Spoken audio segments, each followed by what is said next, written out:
নমস্কার বন্ধুরা, আজ আমি আপনাদের একটি জাতকের গল্প পড়ে শোনাবো। গল্পটির নাম মহামূল্য জাতক। পুরাকালে ব্রহ্মদত্ত যখন বারাণসীর রাজা ছিলেন, তখন বোধিসত্ত্ব বয়ঃপ্রাপ্তির পর সর্ববিদ্যা বিশারদ হয়ে তার অমাত্যপদ লাভ করেন। একদিন রাজা অনুচরবর্গকে সঙ্গে নিয়ে উদ্যান ভ্রমণ করতে গিয়েছিলেন। সেই উদ্যানের মধ্যে একটি মঙ্গল সরোবর ছিল। সেই সরোবরে রাজার জলকেলি করবার বাসনা হলো। তখন তিনি রানীদের আনবার জন্য লোক পাঠালেন। রানীরা এসে তাদের মাথা ও গলা থেকে সব অলংকার খুলে এক একটি পেটিকার মধ্যে রাখলেন। দাসীরা সেই সব পেটিকা পাহারা দিতে লাগলো। রানীরা রাজার সঙ্গে জলকেলি করতে গেলেন। এই সময় সেই উদ্যানে এক বানরী একটি গাছের শাখায় বসেছিল। অগ্রমহিষী বা বড় রানী যখন তার অলংকার ও ওড়না খুলে পেটিকার মধ্যে রাখছিলেন, তখন সেই বানরী তা দেখছিল। বড় রানীর সেই সব অলংকারের মধ্যে একটি মহামূল্য মুক্তোর হার ছিল। সেই মুক্তা হারটি দেখে বানরীর তা পড়তে ইচ্ছা হলো। সে সেই হারটি চুরি করবার জন্য সুযোগ খুঁজতে লাগলো। যে দাসী বড় রানীর পেটিকা পাহারা দিচ্ছিল, এক সময় সে তন্দ্রাভূত হয়ে ঢুলতে লাগলো। বানরী তা লক্ষ্য করে সেই সুযোগে সে তীর বেগে গাছ থেকে নেমে পেটিকা হতে বড় রানীর সেই মুক্তা হার তুলে নিয়ে এক মুহূর্তে গাছের উপরে উঠে পড়ল। পাছে অন্য কোনো বানরী দেখতে পায়, তার জন্য সে মুক্তাহারটি গাছের কোটরে রেখে সে একটি শাখার আড়ালে লুকিয়ে রইল। এদিকে যে দাসী বড় রানীর পেটিকা পাহারা দিতে দিতে ঘুমিয়ে পড়েছিল, তার ঘুম ভাঙলেই সে দেখল পেটিকায় সেই দামি মুক্তাহারটি নেই। সে তখন ভয়ে কাঁপতে লাগলো। কোনো উপায় না দেখে সে চিৎকার করে উঠল, ওগো, তোমরা কে কোথায় আছো? ছুটে এসো, চোর বড় মহিষীর মুক্তা হার নিয়ে পালিয়ে গেল। এই কথা শুনে প্রহরীরা চারিদিক থেকে ছুটে এসে রাজাকে খবর দিল। রাজা বললেন, চোর ধরো। প্রহরীরা তখন উদ্যান হতে বাইরে গিয়ে চারিদিকে ছোটাছুটি করে চোর খুঁজতে লাগলো। ঠিক সেই সময় কোনো এক গ্রামবাসী রাজাকে কর দিতে এসেছিল। সে গণ্ডগোল দেখে ভয়ে ছুটে পালাতে লাগলো। তাকে এইভাবে পালাতে দেখে প্রহরীরা ভাবলো সেই চোর। তাই তারা সেই নির্দোষ গ্রামবাসীকে ধরে চোর বলে রাজার কাছে ধরে নিয়ে গেল। প্রহরীরা প্রথমে তাকে মারতে মারতে জিজ্ঞাসা করলো, ওরে ধূর্ত, তুই এমন মহামূল্য হার চুরি করলি কেন? গ্রামবাসী ভাবলো সে যদি চুরি করেনি এ কথা বলে, তাহলে ওরা আমায় মেরে মেরে ফেলবে প্রহার করতে করতে। তাই সে প্রাণে বাঁচার জন্য মিথ্যা করে বলল, আমিই চুরি করেছি। প্রহরীরা তাকে রাজার কাছে ধরে নিয়ে গেলে রাজা তাকে জিজ্ঞাসা করলেন, তুমি ওই মহামূল্য হার চুরি করেছো? সেই গ্রামবাসী বলল, হ্যাঁ মহারাজ, হার আমিই চুরি করেছি। রাজা তাকে জিজ্ঞাসা করলেন, হারটা কোথায়? গ্রামবাসী বলল, আমি বড় গরিব, বাপের কালেও এসব জিনিস কখনো দেখিনি। শ্রেষ্ঠী বললেন, হার গাছাটা আমায় এনে দে। আমি তাই সেটা নিয়ে তাকে দিলাম।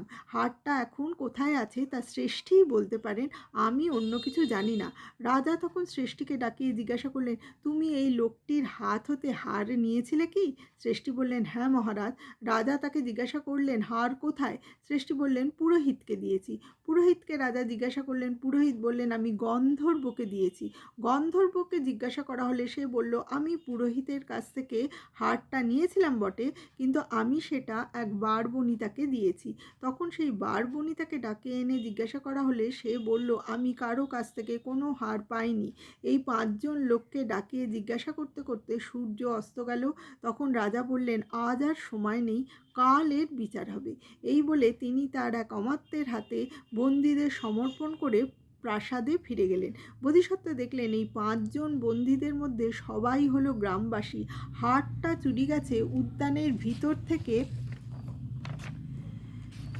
কেউ বাইরে চুরি করে পালিয়ে যেতে পারেনি, সেটা সম্ভব নয়। তবে এই যে গ্রামবাসী বলছে যে হার চুরি করে শ্রেষ্ঠীকে দিয়েছে, তা শুধু নিজেকে বাঁচাবার জন্য। এক্ষেত্রে 5জনের প্রত্যেকে নিজেকে বাঁচাবার জন্য এক একজনকে জড়িয়ে ফেলেছে। এরা কেউই চোর নয়। বাগানের মধ্যে যে বানর আছে তাদের মধ্যে কেউ একাজ করেছে। এই সিদ্ধান্ত করে বোধিসত্ত্ব রাজাকে বললেন, মহারাজ, চোরদের আমার হাতে ছেড়ে দিন, আমি তাদের এ ব্যাপারে কিছু জিজ্ঞাসা করব। রাজা বললেন, এ অতি উত্তম কথা পণ্ডিতবর, আপনি এদের পরীক্ষা করে প্রকৃত চোর নির্ণয় করুন। বোধিসত্ত্ব তখন ভৃত্যদের ডেকে আদেশ করলেন, এই 5 জন চোরকে কারাগারের মধ্যে একটি জায়গায় রেখে দেবে এবং এরা নিজেদের মধ্যে কি কি কথা বলে তা আড়াল থেকে শুনবে, শুনে এসে আমাকে তা জানাবে। ভৃত্যগণ সেই মতো কাজ করল। বন্দীরা এক জায়গায় বসে কথাবার্তা বলতে শুরু করলো। প্রথমে শ্রেষ্ঠী সেই প্রথম আসামি জনপদবাসীকে বলল, ওরে ধূর্ত, তুই কি আগে কখনো আমাকে দেখেছিস, নাকি আমি কখনো তোকে দেখেছি? তুই কখন আমায় হার দিয়েছিলি বল? জনপদবাসী বলল, শ্রেষ্ঠীজি, আমি গরিব মানুষ, মহামূল্যবান হার আমি কখনো দেখিনি। তোমার দোহাই দিয়ে যাতে বাঁচতে পারি এই জন্যেই এই কথা বলেছি। তখন পুরোহিত শ্রেষ্ঠীকে বলল, যে জিনিস তুমি নিজে পাওনি তা কেমন করে আমাকে দিলে? শ্রেষ্ঠী বলল, ভাবলাম তুমি কাছে থাকলে দুজনে মিলে একটা উপায় বের করব এই বিপদ হতে উদ্ধার লাভের জন্য, তাই তোমার নামটা জড়িয়ে দিলাম। তখন গন্ধর্ব পুরোহিতকে বললেন, ঠাকুর, তুমি কেমন করে জানলে আমাকে? পুরোহিত বলল, ওহে ভায়া, তুমি কাছে থাকলে সময়টা আনন্দে কাটবে, তাই তোমার নামটা জড়িয়েছি। সবশেষে সেই বারবনিতা গন্ধর্বকে বলল, তবে রে গন্ধর্ব, তুই কখন আমার কাছে এসেছিলি? তবে যে বললি তুই আমাকে হার দিয়েছিস। গন্ধর্ব বলল, রাগ করো কেন? তুমি কাছে থাকলে সময়টা সুখে কাটবে, মনে হবে বাড়িতেই আছি, তাই তোমার নাম করেছি। আমি নিজেই হার পাইনি তো তোমাকে দেব কোথা থেকে? রাজভৃত্যেরা বন্দীদের মুখ থেকে এইসব কথা শুনে তা সব বোধিসত্ত্বের কাছে গিয়ে জানালো। বোধিসত্ত্ব এইসব শুনে নিশ্চিত হলেন এই 5 জন বন্দির কেউই হার চুরি করেনি, বাগানের বানরই হার চুরি করেছে। এখন এমন উপায় ঠিক করতে হবে যাতে বানর ওই হার ফিরিয়ে দেয়। বোধিসত্ত্ব তখন অনেক পদ্মবী জানিয়ে তা দিয়ে কতগুলি হার গাঁথালেন। তারপর রাজোদ্যানে যেসব বানরই ছিল তাদের ধরিয়ে সেই সব হার তাদের গলায় পরিয়ে দিয়ে ছেড়ে দিতে বললেন। সেই বানরই মুক্তাহার, যে বানরই মুক্তাহার চুরি করেছিল, সে এইসব ব্যাপার দেখল। ক্রমে যেসব বানরই পদ্মবীজের হার পড়েছিল তারা সেই বানরীর কাছে গিয়ে বলল, দেখো আমরা কেমন গয়না পড়েছি। তখন সেই বানরই তাদের বলল, ভারী তো পদ্মবীজের হার, তাতেই এত অহংকার? এই বলে গাছের কোটর হতে মুক্তার হারটা বার করে তার গলায় পড়তে গেল।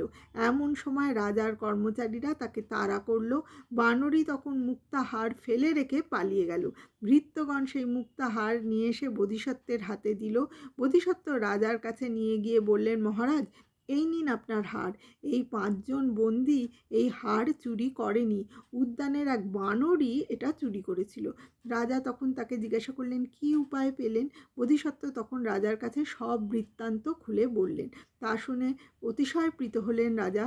তিনি বোধিসত্ত্বকে ধনরত্ন দান করে সম্মানিত করলেন।